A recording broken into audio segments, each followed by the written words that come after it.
አዲስ የተወለዱ ህጻናት ገላ ማጠብ መጀመር ያለብን መቼ ነው? ምን አይነት የገላ ሳሙና መጠቀም አለብን? ሰላም ወላጆች፣ ዶክተር ኤርሚያስ ነኝ።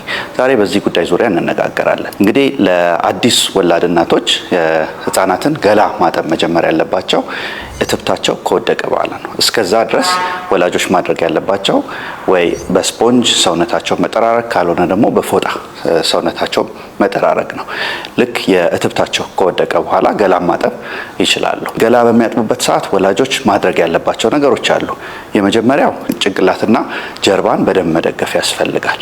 ይህ አንደኛው ጥንቃቄ ነው። ሌላ ገላ በሚያጥቡበት ሰዓት ወላጆች በተቻለ መጠን የቆዳ ጥፋቶች ማለትም ከአንገት ስር፣ ከብብት ስር እንዲሁም ደግሞ ከጆሮ ጀርባ ያለውን ቆዳውን በደንብ ማጠብ ያስፈልጋል።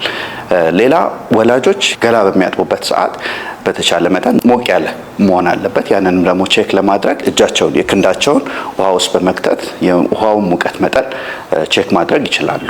ይህም በጣም የሚሞቅ ከሆነ ውሃውን መበረዝ ያስፈልጋል። ወላጆች ገላ በሚያጥቡበት ሰዓት ለምን ያህል ደቂቃ ማጠብ አለባቸው? የመጀመሪያው እንግዲህ ከ5 እስከ 10 ደቂቃ ነው። ለረጅም ሰዓት ህጻናት ገላ ማጠብ ወላጆች የለባቸው። ሌላው በሳምንት ምን ያህል ጊዜ ገላ ማጠብ አለባቸው? እንግዲህ በዚህ በኩል የሚመከረው ነገር ከ2 እስከ 3 ነው። ከዛ በላይ ቶሎ የህጻናትን ገላ ማጠብ ለቆዳ መቆጣት፣ ለተለያዩ ችግሮች ያጋልጣል።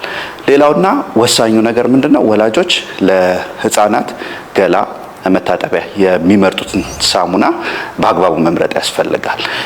የሚመርጡት ሳሙና በተሻለ መጠን ሃይፖ አለርጀኒክ ወይንም ደግሞ ለቆዳቸው አለርጂ ማይሆን መሆን አለበት። ይህም ደግሞ ፒኤቹ ወይንም የቆዳ የአሲዲቲ መጠኑ 5.5 ቢሆን ይመከራል። ከዛ ውጪ ደግሞ ሽታ የሌለው እንዲሁም ደግሞ አረፋ የሌለው ቢሆን ይመከራል። እነዚህ ሳሙናዎች ለህፃናት ቆዳ ተስማሚ የሆኑ የሳሙና አይነቶች ናቸው። ስለዚህ ወላጆች እነዚህን ጥንቃቄዎች በማድረግ አዲስ ለተወለዱ ጨቅላ ህጻናት ገላ በሚያጥቡበት ሰዓት አስፈላጊውን ወይንም ደግሞ ለቆዳቸው ተስማሚ የሆነውን ሳሙና መምረጥ ያስፈልጋል። እስቲ ወላጆች እናንተስ ለህፃናት ገላ የምታጥቡት እንዴት ነው? ምን አይነት ሳሙና ትጠቀማላችሁ? አስተያየታችሁን በኮሜንት ቦክስ ላይ አስቀምጡልኝ። አመሰግናለሁ።